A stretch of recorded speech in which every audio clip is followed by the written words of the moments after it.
I don't think Pacquiao ever beats Mayweather. Any version of him. It's a disgrace. You got these guys in there, whether it's boxing or MMA or whatever. Combat sports takes years off your life. So you think Tank is a bigger, higher profile than Canelo? What about if he wins the title there? He beat Carl Froch. That was such a big, would have been one of the biggest upsets. It's not a threat. It's different sport. There'll be 2 rings, and please bring Eminem. Just protect the fight at all costs. Just wave it off at the very start. Yeah, exactly, right. Everyone comes together, touch gloves, fight over. And well, I don't really know what it is that we're doing apart from agreeing and disagreeing. It's going to be difficult because we usually strongly agree with everything we say. Well, we'll see, won't we? Well, you haven't got your little lapdogs, Andy and Barry, today either to dig you out of a hole. I know. It's a shame that Barry couldn't be here because... he'd be good. Yeah, he just strongly disagrees with everything. He strongly disagrees with me, just like as in existing. Yeah. So we're going to hear stuff and then we have to place our cup and then argue. Yeah, I believe so. Sweet. I mean, what's more festive than arguing? Literally, yeah. Just get a few sherries, put the King's Speech on, have a little punch up. Yeah. Floyd Mayweather should not be undefeated. Ooh. Oh, I mean, I agree as well. Can we just agree? We can agree on this one, yeah. Okay, yeah.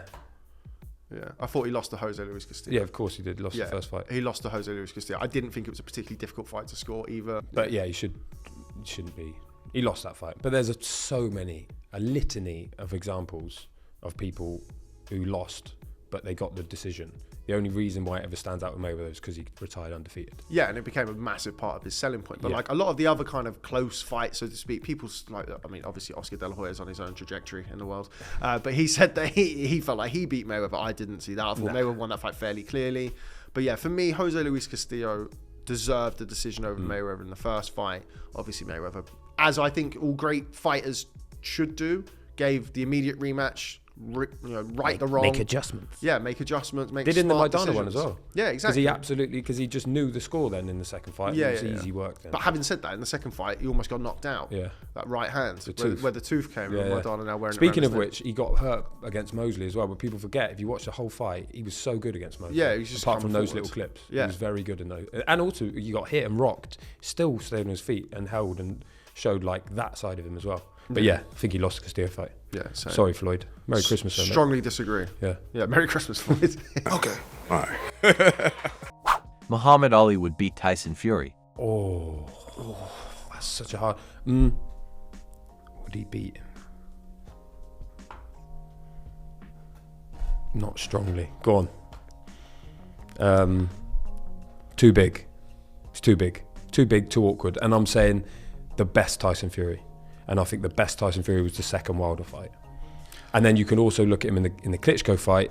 He just does enough to win. And I'm just not sure what variation of Muhammad Ali. Like the pre-break Cleveland Williams one was amazing. Like probably the best heavyweight in terms of like dazzling skills and movement and stuff. But he's still too small to mix it with 6'9", 20 stone Tyson Fury. Yeah, but you look at the problems that, and I don't want it to be a lazy comparison, but you can only kind of, particularly with Fury because he is so big, go with who he boxed of a similar sort of stature. Steve Cunningham is the obvious example. We're about to see him box Alexander Usyk, who is stature-wise about the same as Ali, 210, 215, 6'3", 6'2", 6'3", and Cunningham giving big problems. Didn't have Peter in the corner. Didn't have his trainer in the corner. Yeah, but that's a much lower level than a prime Muhammad Ali. Of course. But people always go back to the Cunningham fight. And to be fair, he's spoken about it and said it was a nightmare for him. But it was a weird one. He was in America. First fight in America, I assume? Yeah, it was. Yeah. There was nothing before. Went out there. He's trying to make a big splash. He hasn't got his trainer. And I remember Peter saying it was like a racing car without a driver in it. Maybe not quite as extreme as that. But you imagine it. You need your trainer. You need the ear in your corner. You can't do it without it. So that's probably why there were holes. And he came back and knocked him out. But having said that, look at the resumes. Look who Ali's proven it against. He boxed in, the deepest era of heavyweight boxing. He boxed Sonny Liston twice. He boxed Joe Frazier 3 times. He boxed George Foreman. He boxed Ken Norton 3 times. He's like, these are all kind of all 6'2", small guys. Yeah, okay, I appreciate that, but they're Hall of Famers. That's true. Yeah, they're like all-time great heavyweights. I think the question was, could he actually? And I'd probably agree he could. I'm not saying he wins 100 times. He's not Tyson Fury just walks over him every time. Muhammad Ali could beat him, but on their day, I'd pick Tyson Fury. I just think the foot speed, I think Ali's foot speed is kind of, It's unparalleled for a heavyweight, and somebody to be able to break that distance for Fury. I know people will look at the Klitschko fight, but Fury's a big guy, great long levers, great long Anthony levers. And Kevin Johnson once said to me, he's just so long. Yeah, he's like a force field. But it's not necessarily, it doesn't make you good at controlling the distance. Just because you're long, it makes it, that's just a part of it. Point. Yeah. And somebody who's able to slip and slide and get in and out. You look at Ali now. But that's what I mean. Which version? Because the 70s version didn't really do it. But he didn't. You'd have to have somebody with the physical prowess, in order to beat that gap. It needs the physical. It needs the legs. Because he slowed down in the 70s. Yeah, massively. A better question is who would win out of the 60s and the 70s, Ali? I think for me, the pre-exile. So you pick the Cleveland Williams Ali to beat Tyson Fury. Yeah. Foot speed, hand speed, nous, cleveness. Yeah, and tough as well. Incredibly tough. Like arguably the toughest heavyweight that there's ever been. Punch. Yeah. Would I expect him to be able to knock out Fury? Fury's like 270, 275, like he was in that second Wilder fight. Yeah, but also you have to think about, in that second Wilder fight, Wilder can't fight going backwards. No. Ali, he can, and then all of a sudden you're back into that realms of you're chasing a smaller guy. So who's been able to nip in and out and nip around the corner. But Fury's tough as well. Yeah, I wouldn't necessarily back Ali to stop him, but I just think the speed, the movement, bedazzle him. Yeah. Obviously, you can see a way that Fury would be able to lean on him and tire him out and things like that. But you got to catch him, you got to get to him, and that pre-exile Ali, the foot speed, the hand speed, I think that's a nightmare for really any heavyweight. I mean, if you're looking for a guy who's going to beat that version of Ali, it probably would be Fury. Yeah, it would be. Or maybe Lennox. It's just Lennox is the other one, but it's important to stress the size difference of those heavyweights. Yeah, it's unbelievable. Vibe. They're not massive guys. What do you mean, like big George Foreman wouldn't be he's not big George now. It'd be like medium. He's a bridgerweight. Yeah, exactly. Yeah, but you can argue both. It'd be a great fight. To be fair, the press conference would be better. Amir Khan did not fulfill his potential.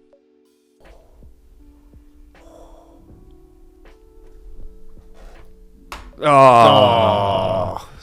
I'm not going to counter argue because I don't want to in this circumstance, but I think he has to go down as one of Britain's greatest ever because of the longevity, what he did in the amateurs as a teenager, unified at light welterweight, went up, boxed some big guy, like big names, beat Zab Judah, like big nights in America. Not many people do that from over here. No. And it's harsh to say, oh yeah, but he didn't do this. He didn't do this at welterweight. He didn't do that, but he's come up through the ranks, and he never got the big fight, and that wasn't his fault. Like he didn't get Pacquiao and he didn't get Mayweather with the two titans of his era, and it's not his fault he didn't get them. Yeah, and he achieved a lot. Yeah. Again, I think people like nowadays, we kind of live in this instant gratification society of everything needs to be now and and if you're not like a multi-weight world champion, then you're a bomb, or I think people forget all of the things that Khan did. You mentioned there as an amateur, he's the only guy who went over there. The only one, yeah. The only guy from like Team GB. Like people look at it now and look at Team GB as like there's 8 people, 10 people. 4 or 5 medals every time. Yeah, exactly. He was the one guy out there. Him and Audley Harrison did an awful lot for the ecosystem of British 17. boxing. Yeah. Imagine that. Like, I don't know, you were like when you were 17. Yeah. I wasn't at the Olympics. Yeah, I definitely couldn't go to the Olympics. Athens. With the weight of a nation on my shoulders. And you speak to George Groves, and who was an amateur at the time, on England squads with him, he said that Amir Khan is like one of the best, like the best at that point scoring Olympic system that they had, and he was doing it at 17, chucking him in with seniors and stuff when he was a kid because he was that good at it. So then you have to think the other side of the argument, based on how good he was then, did he fulfil? But I think there were limitations with him. I don't think he was chinny, by the way. People was like, oh, he's too chinny. It's not. He just got caught by a few big punches. Actually, he always got up as well most of the time. So that's not chinny. Yeah, never got knocked out by someone who couldn't punch. Look at Danny Garcia. That stopped and he was boxing well in that fight. He was on his feet. Yeah. So I think underachieve means that he had more in the locker that we didn't see. And I think we saw it. I think we saw it against Maidana. The Zab Judah fight stands out as good. I thought Canelo. Yeah, Canelo. I mean, he was doing well as well in that fight. I don't think he underachieved. No, I don't think so. Like, what else could he have done? I mean, people will say about winning the world title at welterweight, but then, like, at the time, champions. It's like the best division. Yeah, it's and like they're not looking Harlem to fight Globetrotters. him. No. And also, I do think Mayweather looked at him and probably like, I don't need that. I don't need that hand speed. I can box Berto. Remember when he did the poll, which Khan won, and Maidana lost. Was the other one. And then after that, he said Kareem Mayfield and Andre Berto, 2 guys from the Bay Area, so was Khan at that point. So he said those two just to piss Khan off, clearly. Like, why would you pull those two out of the hat? It was just so he could be, like, middle finger up to Amir Khan. I forgot about Kareem Mayweather. Yeah, being remember part that? of conversation. Yeah. So Mayweather knew about how good Khan was. So it wasn't his fault he didn't get those fights. I think he fulfilled his potential. Was Floyd Mayweather the greatest fighter of the 21st century? Ooh.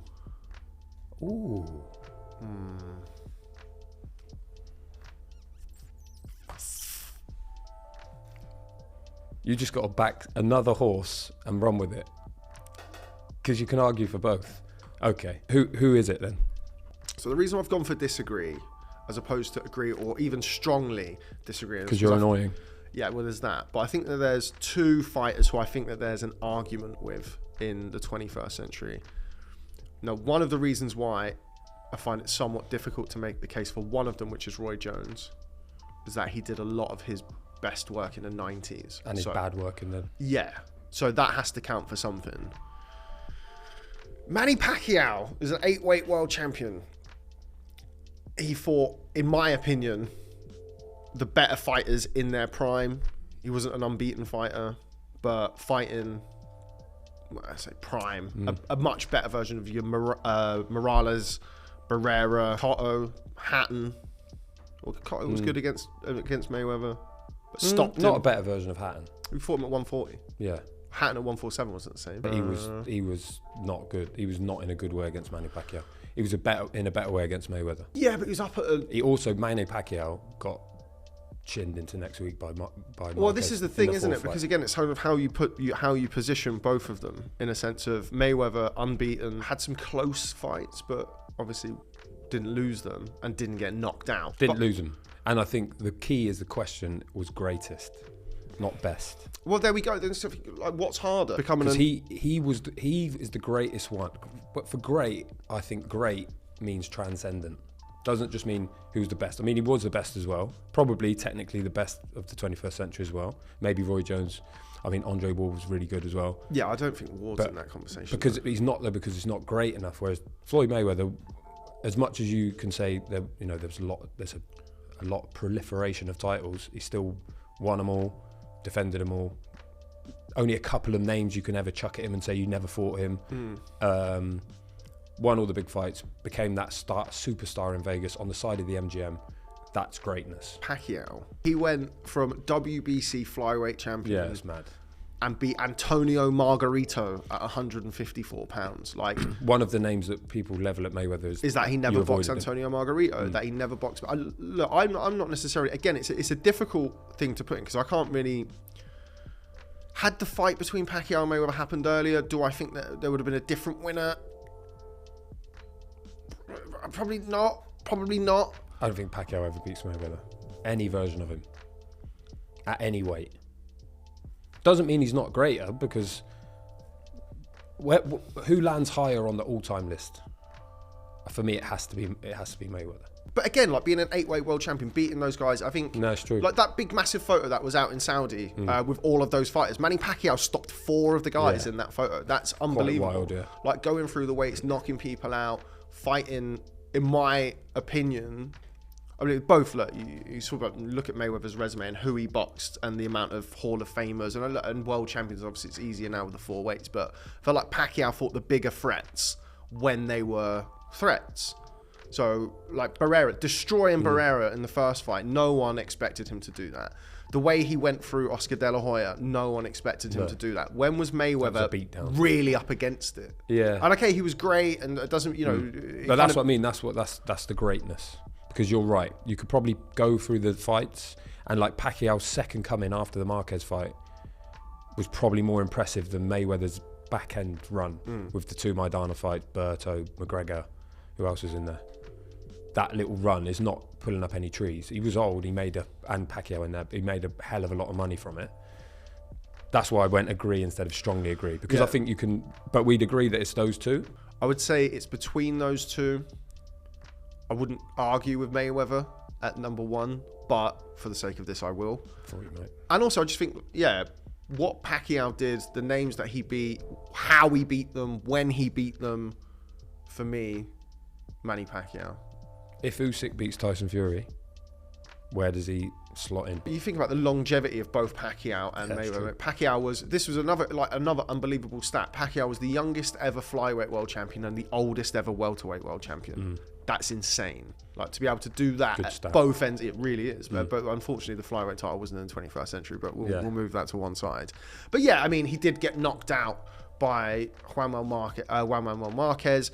Morales beat him in their first fight. Obviously, he had the Bradley fight. I didn't think he lost that fight, but okay, in the scorebook it says he lost it. And then, of course, Didn't get near Mayweather. Mayweather beat him. Yeah. Half fit though.